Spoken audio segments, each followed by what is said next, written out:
네, 오대영 라이브의 간판 코너 단도직입을 시작하겠습니다. 오늘 정치 고수의 맞수 토론으로 진행되는 날입니다.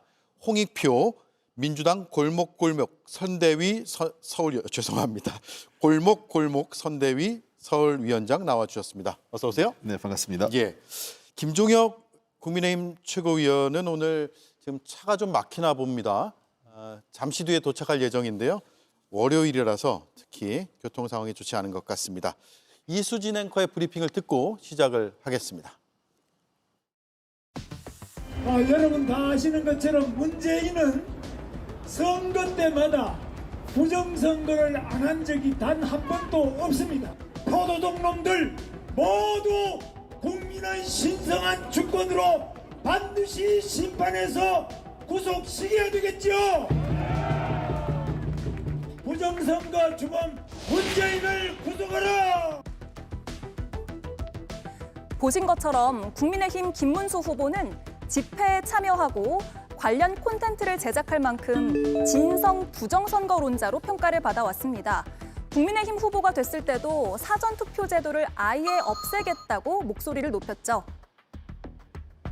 감사원이 선관위를 감사하고 사전투표 제도를 폐지하겠습니다. 그런데 김문수 후보가 이 공약을 철회한 걸까요? 사전투표 첫날 투표를 하겠다고 공언했습니다. 걱정 마시고 사전투표에 참여해 주시기 바랍니다. 저도 사전투표에 참여하겠습니다. 불과 20여일 만에 180도 달라진 모습에 여러 가지 해석이 나왔습니다. 대선 후보가 부정선거론에 힘을 싣는 것처럼 보이는 행보를 해온 것에 대해 여론의 비판이 거세지자 이와 선을 긋기 위해서 사전투표 참여와 동료로 방향을 바꿨다는 겁니다. 네, 당 후보로 확정된 그날 수락연설에서 사전투표제 없애겠다라고 공약을 했는데 네. 지금 사전투표는 걱정하지 말고 참여해달라 이렇게 얘기하고 있어요. 결국 부정선거론에 뭔가 의혹을 제기하는 그런 후보로는 지금 여론이 좋지 않으니까 그런 갑자기 입장을 바꾼 걸로 봐야 될까요? 어떻습니까? 두 가지 이유가 있는 것 같습니다. 예. 하나는 지금 말씀하신 대로 부정선거론이라는 것이 자칫 우리나라 전체 정치 시스템 또는 선거 시스템을 부정하는 것처럼 보이기 때문에 대통령 후보로서 적절치 않다라는 일각의 시각이 있는 것이죠. 예. 그것이 본인의 지지율, 김문수 후보나 국민의힘에 바람직하지 않다, 도움이 되지 않는다 판단했기 때문에 입장을 좀 선회한 측면도 있고요. 두 번째 측면에서는 이게 지금 사전투표는 물론이고 자칫 선거에 참여하지 않는, 그러니까 즉 보수층 지지자들이 아예 선거 자체를 부정하고 참여하지 않는, 그러니까 보수 지지층의 선거 참여율이 낮아지면서 예. 도리어 그 지지율을 까먹는 그런 손해도 있을 것 같아서 그런 측면에서 지금 사전투표 동료하고 전체적으로 투표 동료 쪽으로 입장을 선회한 것 같습니다. 예. 사전투표를 폐지하겠다고 공약까지 했다가 이걸 지금은 이제 주워 담는 그런 상황인 것 같고요. 사전투표가 목요일, 금요일 이렇게 그렇습니다. 이루어지죠. 29, 30일입니다. 예. 내일이 토론회가 진행되고 모레부터는 이제 여론조사 공표가 금지되는 기간이 시작이 되고 목요일, 금요일 사전투표를 하고 그 다음 주 화요일이죠. 화요일에 본투표가 예정이 돼 있고 그리고 6일이 현충일이어서 제 주변에서 그런 얘기 하더라고요.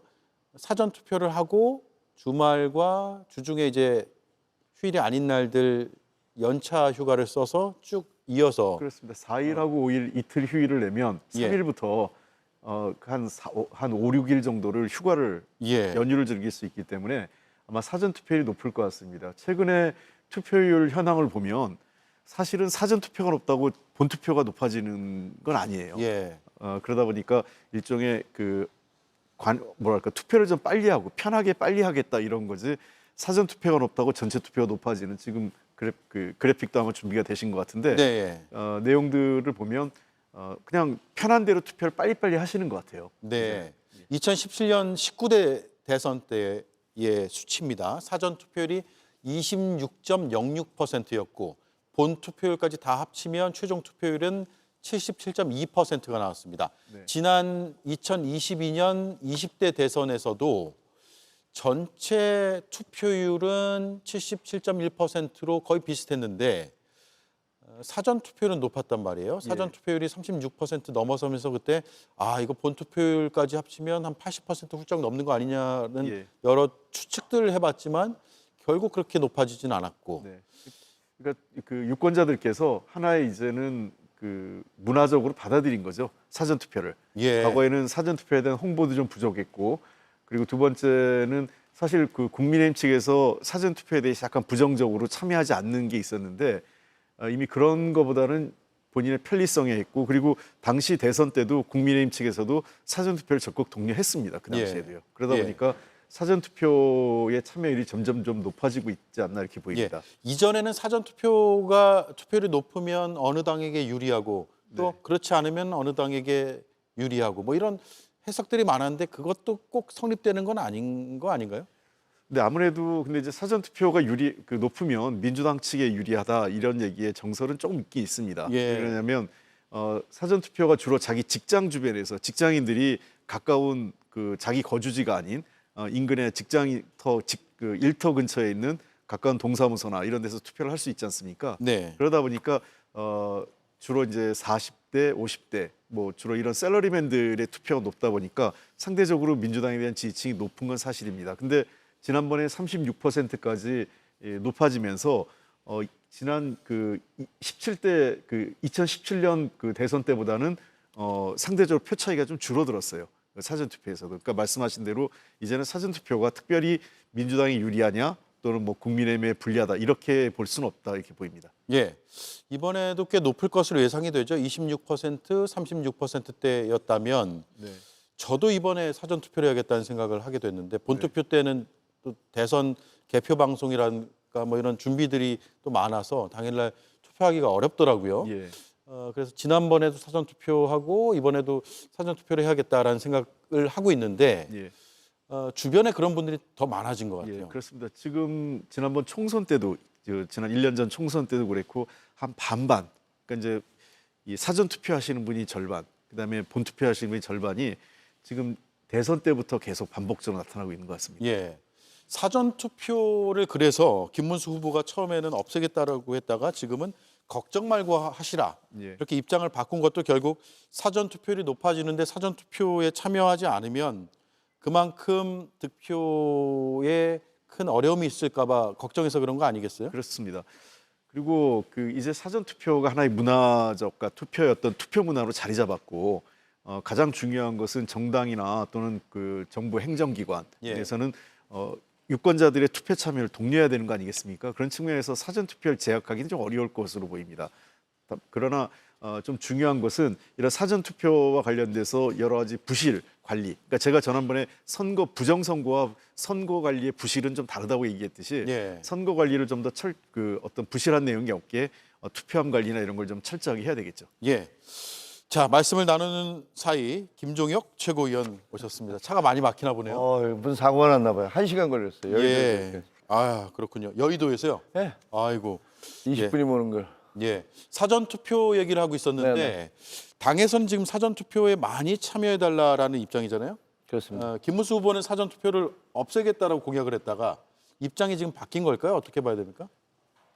저희는 한동훈 대표나 저희 전임 지도부는 그 사전 투표에 문제가 있는 건 분명하지만 그렇다고 해서 사전 투표를 지금 당장 없애겠다는 건 말이 안 된다라는 그런 입장이었잖아요. 그리고 특히 제도가 없어지지 않았는데 만약에 사전 투표를 우리 당 지지자들은 참여하지 않는다면 그러면 민주당 지지자들은 사흘에 걸쳐서 투표를 하는 거잖아요. 29일, 30일, 6월 3일.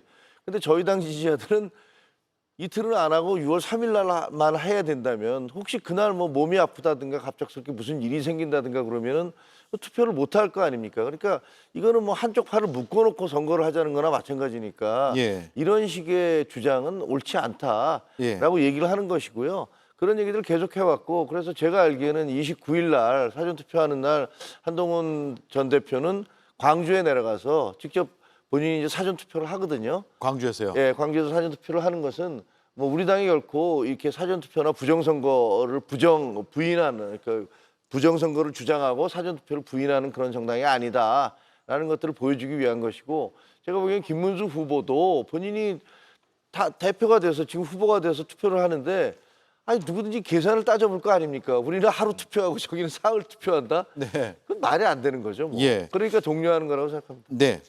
늦게 오셨으니까 질문 예, 하나만 더 예. 드릴게요. 사전 투표율이 높으면 민주당한테 유리하다. 낮으면 국민의힘에게 유리하다라는 이전에는 약간 뭐랄까요?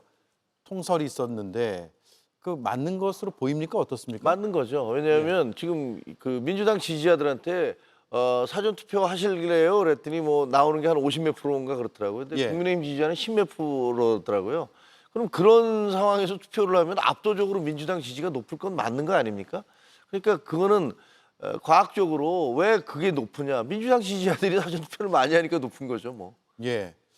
다만 2022년 20대 대선에서 그래프 보듯이 높아지긴 했는데 결과는 꼭 그렇지는 않았다는 점도 또 있고 여러 해석들이 좀 가능할 것 같고 지금 뭐 국민의힘에서도 어쨌든 적극적으로 사전 투표하자라고 하고 있기 때문에 이번 결과도 또 지켜보고 그 통계적 유의미함 이런 것들을 좀 찾아봐야 될 것 같습니다.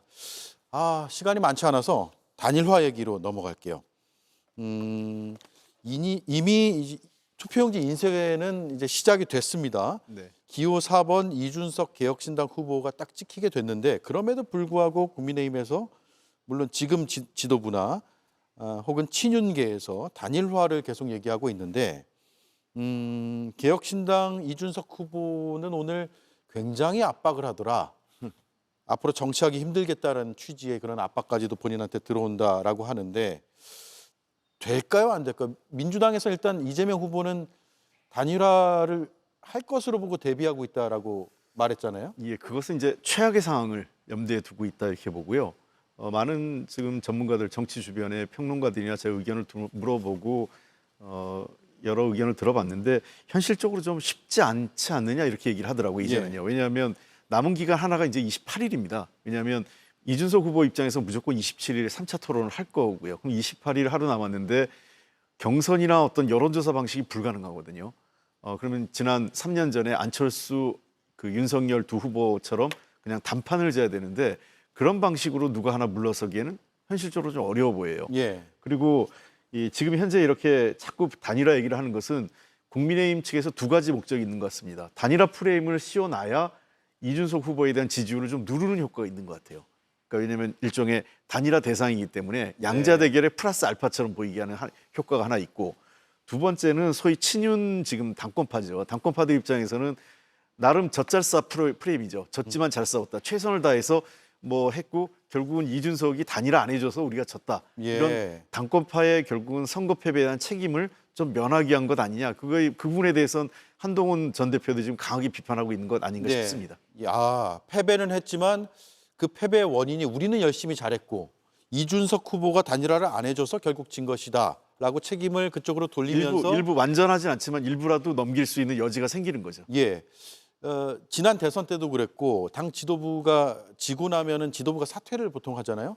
근데 이번에 이제 당권파라고 하는 친윤계에서는 사퇴 안 하기 위해서 이렇게까지 한다고 보세요? 그건 아니겠죠. 그런다고 해서 사퇴를 안 할 수 있겠습니까? 그건 아니라고 예. 생각하는데요. 기본적으로는 책임을 면하기 위한 어떤 그런 행동일 수도 있겠죠. 근데 저는 당 지도부가 저러는 게 오히려 이준석 후보의 몸값만 키워주고 있고 당의 체면만 지금 구기고 있다 이렇게 생각이 듭니다. 예. 아니 비대위원장이 그렇지 않아도 비대위원장이 과거에 그 이준석 후보와 가까웠던 분이고 그 밑에 함께 일했던 분이잖아요. 그래서 얼마 전에는 이준석 후보가 내 옆에 김용태 씨 있었으면 혼내줄 거다라는 식의까지 얘기를 해서 우리 당원들의 입장에서는 굉장히 모욕적이고 굴욕적인 얘기거든요. 근데 지금 김용태 비대위원장이 뭐라고 그러냐면 백지수표를 주면서 뭐든지 다 해드릴 테니까 와라라는 식의 얘기를 하고 예. 또 김문수 후보께서 40대 총리론을 언급하고 이러는 것들은 우리 당이 애걸 복걸하는 듯한 그런 양상을 그런 모양새를 보여주고 있잖아요. 그럼 그게 오히려 사람들이 보기에는 그 이준석 후보가 대단하긴 대단하네라고 생각을 해서 이준석 후보를 계속 지지도를 올려주는 그런 효과를 보여주고 있는 것 같아요. 예. 그리고 민주당에서도 어차피 될지도 모르겠습니다라고 얘기하면서 약간의 두려움이라든가 경계심을 표출을 하니까 제가 보기에는 이준석 후보는 꽃놀이패 같아요. 이쪽에서 저쪽에서 한쪽으로부터 구애받고 한쪽으로부터는 두려움을 받고 그러니까 유권자의 입장에서 이준석 대단해. 뭐 이런 식의 오히려 지표를 높여주는 그러면 그럴수록 단일화는 점점 더 물 건너가는 거 아니겠습니까? 네. 그래서 저는 이게 쉽게 되지는 않을 것 같다라는 생각이 들고 이준석 후보의 야망은 그보다 더 큰 것 같아요. 제가 보기에는 이준석 후보는 목표가 아마 10% 넘기고 그리고 또 정말 15%까지 넘겨서 그 선거 자금을 다 보전받는 이런 사태가 온다면 그러면 그때는 거꾸로 내가 보수의 적자다. 예. 그리고 국민의힘 당신들은 말이야 그 자통당하고 그다음에 우리 공화당하고 친윤 세력하고 거기 연합군이니까 여러분 국민 여러분 제가 보수의 적장자니까 저희 당을 지지해 주십시오. 이렇게 나올 것 같아요. 네. 지지율에 따라 다르겠죠. 네, 득표율에 따라서. 자, 일단 다시 달력 한 번만 보여주시겠어요? 예. 25일부터 이제 본 투표 용지 인쇄가 돼서 말씀드린 대로 기호 1번 이재명, 기호 2번 김문수, 기호 4번 이준석 등등등 해서 인쇄가 시작이 됐습니다. 단일화가 이루어지지 않았죠. 따라서 뭐 사퇴, 나중에 이제 사퇴하고 누군가가 사퇴를 하고 단일화를 하더라도 사퇴가 표기가 되지 않습니다. 내일 TV 토론이 3차 TV 토론이 열리고요. 그리고 수요일에 단일화 가능성이 열려 있는 것 아닌가라는 분석들을 하지만 제 옆에 있는 두 분께서는 아니라고 가능성이 없어 보인다. 작아 보인다. 예. 없어 보인다까지는 아니고요. 예. 작아 보인다라는 분석을 해 줬습니다. 사전 투표가 목요일, 금요일 29, 30일 양일간 이뤄지게 됩니다. 내일 TV 토론이 이제 마지막 열리는데 잠깐 예측을 좀 해보고 전망하는 시간을 가져볼까 하는데 어떤 쟁점이 표출이 될까요? 그동안 1, 2차 토론은 실망감이 컸다라는 여론이 꽤 높은 것 같아요. 네, 아무래도 그 대선 후보들의 그 TV 토론이었기 때문에 다소 좀 비전이나 정책적인 주요 정책적인 토론이 있을 거로 기대를 했는데 그거보다는 좀 다소 그 네거티브나 인신공격 그다음에 좀 더 큰 이슈보다는 너무 그 작은 이슈에 갖고 이제 사실관계가 서로 맞냐 틀리냐 이런 걸로 가다 보니까 예. 약간은 좀 대선 후보 토론이 맞느냐 이런 그 시각들이 있으신 것 같아요. 근데 아마 내일 모레 있을까 그 27일 선거 그 투표 그저 TV 토론도 큰 틀에서 그렇게 벗어나기 어려울 것 같습니다. 비슷할 것 같나요? 예, 일단은 네거티브 요소가 강하게 작동을 하게 될 것 같고 특히 지금 1위 후보인 이재명 후보를 상대로 해서 그 2등, 3등 후보들의 그 어떤 네거티브는 훨씬 더 강할 것 같은데 특히 정치 분야이기 때문에 주로 예상되는 것은 아무래도 이재명 후보 입장에서는 내란 세력 응징하고 민주 질서, 헌정 질서를 회복하자 이게 주 핵심이 될 것 같고요. 반면에 국민의힘이나 또는 이준석 후보 쪽에서는 민주당의 어떤 독단, 뭐 입법 독재라든지 또는 뭐 사법부에 대한 어떤 압박, 뭐 이런 것이 중요하게 서로 난타전이 벌어지지 않을까 이렇게 보입니다. 예. 김정혁 최고위원 보기에도 별로 다르지 않을 것 같습니까? 3차 토론? 예, 뭐 크게 달라지겠습니까? 뭐 비슷할 예. 것 같긴 한데 근데 이제 마지막 토론이니까 더 격렬한 이렇게 충돌이 이루어지지 않을까 뭐 그런 생각이 됩니다. 뭐 말씀하신 대로 홍 의원님 말씀하신 대로 민주당에서는 그 비상계엄 그리고 탄핵과 관련해서 여러 가지 문제점들을 제기를 하겠죠. 특히 이제 김문수 후보에 대해서 부정선거도 마찬가지지만 그런 얘기를 할 것 같고 그다음에 이제 그 우리 당이라든가 혹은 이준석 후보 쪽에서는 그 외교 안보도 포함되어 있는 거잖아요. 예. 그러니까 아마도 그 이재명 후보께서 그 이전에 했던 뭐 미군은 점령군이라든가 그다음에 중국과 대만이 갈등이 생기면 양쪽에 샤샤샤샤 하면 된다라고 주장을 했던 거라든가 혹은 민주당이 윤석열 대통령에 대한 탄핵을 할 때 그 1차 탄핵 안에 탄핵 사유로 들었던 것이 그 윤석열 대통령이 그 북중러하고 멀어지고 일본과 가까워졌다. 이런 것을 탄핵 사유로 언급을 했잖아요. 그러니까 도대체 정체성이 뭐냐, 네. 외교 국가를 어떻게 운영하겠다는 거냐, 뭐 이런 부분들에 대해서 공격을 할 거라고 저희는 생각이 되어져요. 예.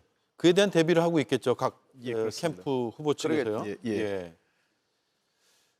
그리고 또 하나 이제 그 네거티브는 네거티브대로 좀 볼 것이고 1, 2차 토론회 때 너무 많이 봐가지고 사실 네. 좀 지치기도 했고요. 아, 또 저에게 반복이야? 이런 생각도 들었거든요. 그것 외에 정책적인 부분은 뭐가 있을까요? 주요 정책적인 부분은 아무래도 그 제가 보기에 이제 헌법 개정, 그 개헌 문제가 좀 중요하게 논의되지 개헌 않아요. 문제요. 예, 그렇습니다. 예. 왜냐하면 거기에 지금 이재명 후보가 지금 던진 화두가 그 결선 투표제도 있고 그다음에 4년 연임제, 중임제 그 두 논란이 있지만 이재명 대표가 분명히 선을 그었죠. 현직 대통령은 대상이 아니라고 예. 연임이든 중임이든 대상이 아니라고 선을 그었기 때문에 그 문제. 그다음에 검찰 등 사법개혁과 관련된 한쪽에서는 이제 압박이라고 할 거고 우리는 이제 사법개혁에 대한 정책적 입장이 있기 때문에 이건 다소 네거티브적 성격도 있지만 정책적인 토론도 좀 있을 거로 생각되고요.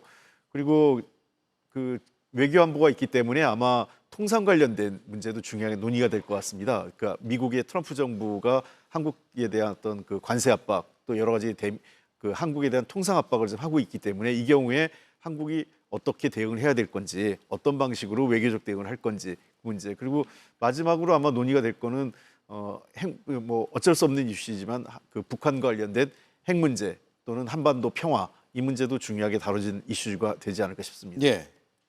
뭐 저 다 일관해 주셨으니까 뭐 다 맞다고 생각을 하고요. 그리고 이제 저희 당의 입장에서는 그 이재명 후보가 그러니까 대법관들 숫자를 증언하기로 했던 것들은 이제 오늘 공식적으로 민주당에서 철회를 했잖아요. 100명으로 늘리겠다, 30명으로 늘리겠다 했던 얘기를 다 철회를 했기 때문에 그 부분은 사실은 굉장한 공격의 소지가 있거든요. 예. 뭐 휴고 차베스도 베네수엘라에서 똑같이 20명의 대법관을 33명으로 늘려서 자기가 집권하는 동안에 자기에게 불리한 판결이 하나도 나오지 않도록 그렇게 했고 과거 히틀러도 그랬던 사례들이 있고 해서 그런 부분들에 대한 이게 무슨 뭐 검소 안박이니 뭐니 해서 검찰권을 무력화시키는 것을 넘어서서 이제는 뭐 사법권조차도 완전히 쥐고 흔들겠다는 것이냐라는 그런 비판이 얼마든지 나올 수 있기 때문에 그걸 둘러싼 논쟁이 꽤 이뤄질 것이다라는 생각이 듭니다. 예.